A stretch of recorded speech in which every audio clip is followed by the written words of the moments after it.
This time last year, foreign ministers from more than 50 countries pledged €6.2 billion in aid for millions of Syrians struggling because of the decade-long civil war. Today, the EU and the UN will gather many of those same representatives. But there are questions about how much fundraising is possible as the pandemic devastates European economies and poses challenges closer to home. Ryan Thompson reports. 10 years of war in Syria, destruction, suffering, and desolation. The COVID-19 crisis has now aggravated the conflict even further. In Brussels, EU and UN officials are calling for funds to be mobilized for Syria, as well as for neighboring countries which host Syrian refugees. Some observers believe this might open a window of opportunity for the EU to step up its involvement in Syria.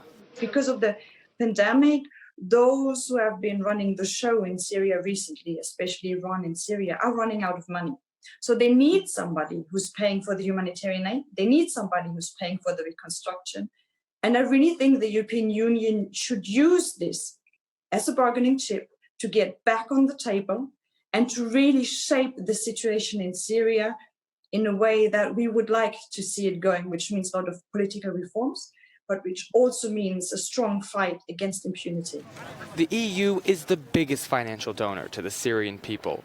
But together with the United States, it also imposes sanctions to Assad's regime.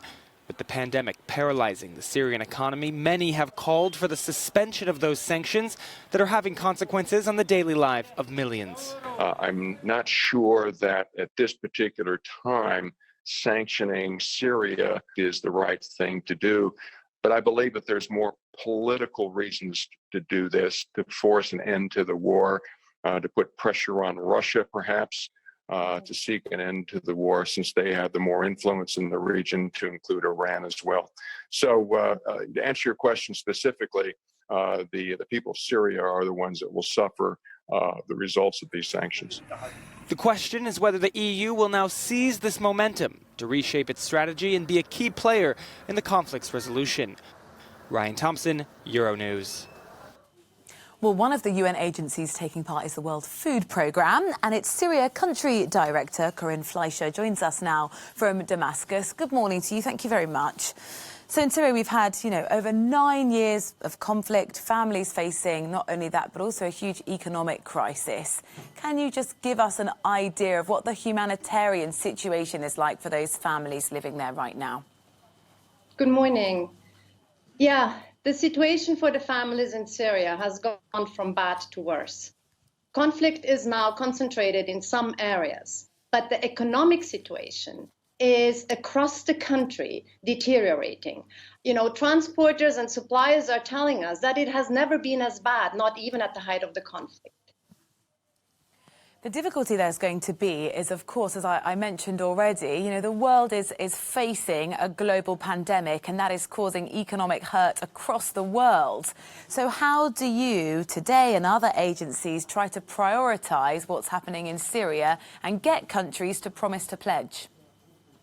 Well, really, the situation is dramatic. In the last 6 months, there has been a 5-fold increase in the exchange rate. And in line with this, the food prices have gone through the roof. A basic food basket for a Syrian family at the height of the conflict costed 10 times more than pre-conflict. Now it costs 20 times more. So people are telling us that they're waiting to buy food until prices go down. They can't afford them. So imagine they're waiting to buy food, not a television. Actually, they're selling their fridges because they don't need to put anything to be kept fresh, because they don't have the amount to pay that. So we are calling on donors. We're thanking the donors to actually have stood by the Syrian people for 9 years.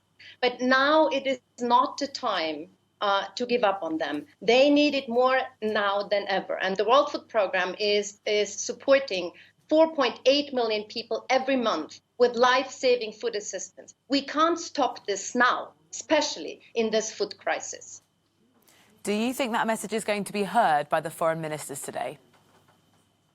I think so. Thank you very much. We'll have updates on this later on. Really appreciate your time. From the World Food Programme, the Syria Country Director, Corinne Fleischer.